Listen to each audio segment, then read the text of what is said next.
నమస్తే వాసవిరెడ్డి గారు. నమస్తే అండి. వాసవి గారు, నవేడేస్ చూసుకుంటుంటే సంతానం లేకపోవటం అనే సమస్య చాలా ఎక్కువగా కనిపిస్తూ ఉందండి. అవునండి. అసలు క్లినిక్స్ కూడా విపరీతంగా పెరిగిపోయినాయి. ఇదివరకు అసలు ఎక్కడో మన కుటుంబంలో మన ఫ్యామిలీ మెంబర్స్లో ఎవరికో ఒకరికో ఇద్దరికో ఈ ఇష్యూ మనం చూసేవాళ్ళం.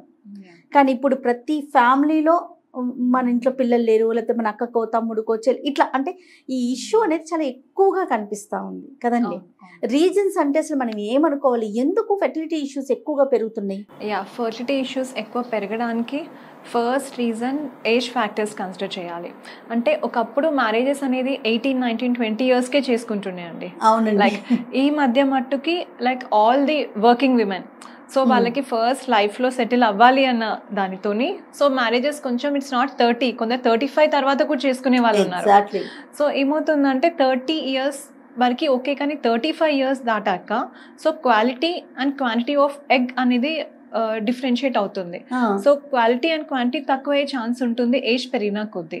అది ఫీమేల్ మెయిల్లో కూడా సేమ్ ఇష్యూ అండి. సో మెయిల్లో కూడా ఇట్స్ నాట్ అబౌట్ ఏజ్, ఎందుకంటే మెయిల్లో 45, 50 ఇయర్స్ వాళ్ళకి కూడా స్పర్మ్స్ బాగానే ఉంటాయి. కాకపోతే other factors like chronic alcoholic ఉన్నా, లేకపోతే క్రానిక్ స్మోకర్స్ ఉన్నా, లేకపోతే ఈ మధ్య పొల్యూషన్ వల్లన్నా, లేకపోతే ఆర్ఎల్స్ మన గ్యాడ్జెట్స్ లైక్ ఎక్కువ ఫోన్ వాడడం వల్ల అన్నా, సో ఇలాంటి వాటి వల్ల స్పర్మ్ కౌంట్ రెడ్యూస్ అయ్యే ఛాన్సెస్ బాగా ఉంటున్నాయి మేల్స్ వరకు వస్తే. Okay okay. సో ఇంకా అదర్ ఫ్యాక్టర్స్ మేల్ ఇంకా ఫీమేల్ వరకు వస్తే first coming to female. So విమెన్లో ఏజ్ ఒక్కటే కాదండి. సో కొందరికి 30, 35 ఇయర్స్ దాటినా క్వాలిటీ ఆఫ్ ఎగ్ బాగుండడం వల్ల ప్రెగ్నెన్సీ వస్తుంది. సో ఇది కాకుండా we should see other factors. గర్భసంచి గురించి ట్యూబ్స్ ఉంటుంది, ఓవరీస్ ఉంటాయి, దీస్ ఆల్ ఫ్యాక్టర్స్. అంటే గర్భసంచిలో చిన్న చిన్న ఫైబ్రాయిడ్స్ ఉండడం వల్ల కూడా కొందరికి ప్రెగ్నెన్సీ లేట్ అయ్యే ఛాన్స్ ఉంటుంది. దీన్ని ఇప్పుడు గర్భసంచిలో ఫైబ్రాయిడ్స్ ఉన్నాయి అనుకుందాం, దీనికి మనకి సిమ్టమ్స్ ఏమన్నా తెలుస్తాయా, లేకపోతే వన్స్ పెళ్ళైన తర్వాత పిల్లలు కలగకపోతేనే దాన్ని రికగ్నైజ్ చేస్తామా? లేదండి, కంటే ముందు కూడా కొన్ని సిమ్టమ్స్ ఉండొచ్చు. ఇప్పుడు ఫర్ ఎగ్జాంపుల్ ఫైబ్రాయిడ్ ఉందనుకోండి, వాళ్ళకి హెవీ బ్లీడింగ్ అయ్యే ఛాన్సెస్ ఉంటుంది. అంటే ఇప్పుడు మంత్లీ 30 days పీరియడ్స్ వచ్చినప్పుడు జనరల్గా 2 to 3 days బ్లీడింగ్ తగ్గిపోతుంది అందరికి. సో 5th day కల్లా క్యాజువల్గా డిక్రీస్ అయిపోతుంది. కానీ ఫైబ్రాయిడ్ యూట్రస్ ఉన్న వాళ్ళకి మట్టుకి it continues 5 days, 6 days, 7 days, అది హెవీ బ్లీడింగ్ అయ్యే ఛాన్సెస్ ఉంటాయి. సో అలాంటప్పుడు మీరు డాక్టర్ని కన్సల్ట్ అవుతే ఆ చిన్న స్కాన్లో తెలిసిపోతుంది whether the uterus is normal ఉందా లేదా, లేకపోతే ఫైబ్రాయిడ్స్ ఉన్నాయా ఆర్ ఎల్స్ పాలిప్స్ ఉన్నాయా, అవన్నీ మనం ఒక చిన్న అల్ట్రాసౌండ్ తో డిటర్మైన్ చేయగలుగుతాం.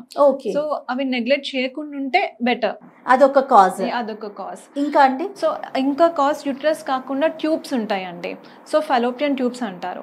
సో ఆ ట్యూబ్స్ అప్పుడప్పుడు కొందరికి నారో అయ్యి లేకపోతే బ్లాక్ అయ్యే ఛాన్సెస్ ఉంటాయి కొన్ని ఇన్ఫెక్షన్స్ వల్ల. ఎందుకు జరుగుతుందంటే PID అంటే పెల్విక్ ఇన్ఫ్లమేటరీ డిసీజ్ అంటారు దాన్ని. సో చిన్న చిన్న ఆ పేషెంట్ అనేది లేకపోతే ఆ విమెన్ అనేది కొంచెం ఇమ్యూన్ సెన్సిటివ్ ఉంటే, లైక్ ఇమ్యూనిటీ సరిగా లేకపోతే సో ఇన్ఫెక్షన్స్ వచ్చే ఛాన్స్ ఉంటుంది. సో అలాంటి వాళ్ళకి ట్యూబ్స్ బ్లాక్ అయ్యే అవకాశం ఉంటుంది. సో ట్యూబ్స్ బ్లాక్ అయినా ప్రెగ్నెన్సీ రాకపోవచ్చు. సో బోత్ ట్యూబ్స్లో సింగిల్ ట్యూబ్ బ్లాక్ అయితే ప్రెగ్నెన్సీ ఛాన్సెస్ ఉంటాయి వన్ సైడ్ నుంచి. కానీ డబుల్ ట్యూబ్ బ్లాక్ అయితే మట్టుకి ఇంకా మనకి IVF అనే ఆప్షన్ తప్ప చిన్న టెక్నిక్స్ త్రూ కూడా పాసిబుల్ అయ్యే ఛాన్స్ ఉండకపోవచ్చు. ఈ ట్యూబ్స్ బ్లాకేజ్ అనేది ఎంత పర్సెంటేజ్ ఉంటుంది? 2%, 3% పీపుల్కే ట్యూబల్ బ్లాకేజ్ ఉంటుంది. ఇట్స్ నాట్ లైక్ అందరికీ ట్యూబల్ బ్లాకేజ్ ఏమి ఉండకపోవచ్చు. మాక్సిమం ఇప్పుడు చాలా మందికి HSG అని హిస్టోసాల్ఫింగోగ్రఫీ అని ఒక టెస్ట్ ఉంటుంది, ట్యూబ్స్ నార్మల్ ఉన్నాయా బ్లాక్ ఉన్నాయా తెలియడానికి.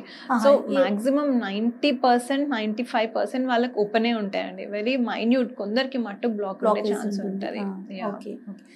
అది బిఫోర్ దట్ చేసుకోవచ్చా టెస్ట్ అండి? అది ఎలా అంటే అట్లీస్ట్ మనం 1 year ప్రెగ్నెన్సీ కోసం ట్రై చేసి ప్రెగ్నెంట్ అవ్వకపోతే మీరు ఒక గైనకాలజిస్ట్ దగ్గరికి కన్సల్ట్ అయితే అక్కడ తను ఒక 2-3 months మీకు ఇండక్షన్ డ్రగ్స్ పెట్టినా if you are not getting pregnant అప్పుడు ట్యూబ్స్కి వెళ్ళాలి. బికాస్ అది కొంచెం interventional painful procedure. So first time రాగానే అది టకటక ట్యూబ్ టెస్ట్ రావడానికి అవకాశం లేదు. కనీసం మీరు ఒక 2-3-4 months ట్రై చేసి అవ్వకపోతే then we should go for that tube test. Tubes blockage ఒకటి. ఇంకా నెక్స్ట్ కాజెస్ ఓవరీస్ ఉంటాయండి. సో కొందరికి ప్రిమెచ్యూర్ ఓవేరియన్ ఫెయిలియర్ అంటే ఏంటంటే జనరల్గా ఈ ఓవరీస్ ఫంక్షనింగ్ అనేది చాలా మందికి 40 years తర్వాత ఆ ఫంక్షన్ అవ్వవు.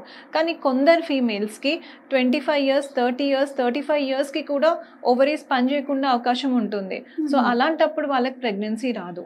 సో అది కాకుండా లైఫ్ స్టైల్ ఆబ్వియస్గా ఇప్పుడు మేల్స్ అయినా ఫీమేల్స్ అయినా క్రానిక్ స్మోకింగ్, క్రానిక్ ఆల్కహాల్ ఉన్నా, లేకపోతే లైక్ ఎక్కువ స్ట్రెస్ ఉన్నా, ఆర్ ఎల్స్ ఏమంటారు లైక్ ఈ more use of gadgets, phone అట్లా ఏది ఉన్నా కానీ తనకి ఎగ్ నంబర్ తక్కువ అయ్యే ఛాన్స్ ఉంటుంది. ఇట్స్ నాట్ అబౌట్ నంబర్, కానీ క్వాలిటీ ఆఫ్ ఎఫెక్ట్ అయ్యే ఛాన్స్ ఉంటుంది. మేల్స్ లో కూడా క్వాలిటీ ఆఫ్ స్పర్మ్స్ ఎఫెక్ట్ అయ్యే ఛాన్స్ ఉంటుంది. స్క్రీన్ టైం అనేది కూడా ఇక్కడ మనం క్యాలిక్యులేట్ చేసుకోవాలి. ఇట్ మ్యాటర్స్ అండి. స్క్రీన్ టైం కూడా ఇట్ మ్యాటర్స్. గుడ్ స్లీప్ అంటే 8 hours ఆఫ్ మినిమం స్లీప్ ఉండాలి. సో 4 liters ఆఫ్ వాటర్ తాగాలి. సో ఇవన్నీ క్యాల్కులేట్ అయితే ఫర్ బోత్, ఇది ఒక మేల్ కి ఫీమేల్ కి అని కాదు, ఇద్దరికి యూజ్ అవుతుంది అనమాట. Like these things. ఫస్ట్ పాయింటే మీరు మ్యారేజ్ అనేసి అనుకున్నాం, మనం పెళ్లి అనేది మాట్లాడారు కదా. మేల్ అండ్ ఫీమేల్ ఏజెస్ చూసుకుంటే గనక అమ్మాయిలు ఏ వయసులో పెళ్లి చేసుకోవాలి, అబ్బాయి వయసు ఏ అంటే ఎప్పుడు చేసుకుంటే కరెక్ట్ గా ఇష్యూస్ కి ఇది